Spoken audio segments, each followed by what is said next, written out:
Il paradosso di Camerata e San Giovanni Gemini: il primo non ha problemi idrici con l'acqua tutti i giorni, il secondo sì.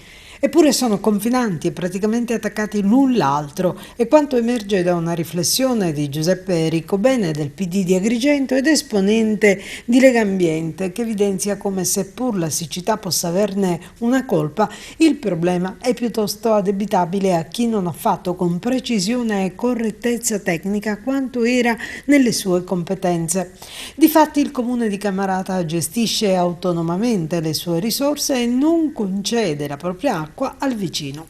Riccobene è certo che l'acqua nei rubinetti delle case potrebbe giungere con una certa regolarità e distingue tra usi domestici e usi per l'agricoltura e la zootecnia.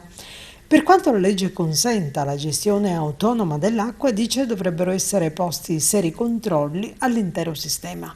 L'acqua in esubero che sgorga dalle sorgenti, afferma, spesso non viene captata e utilizzata e finisce nei fiumi.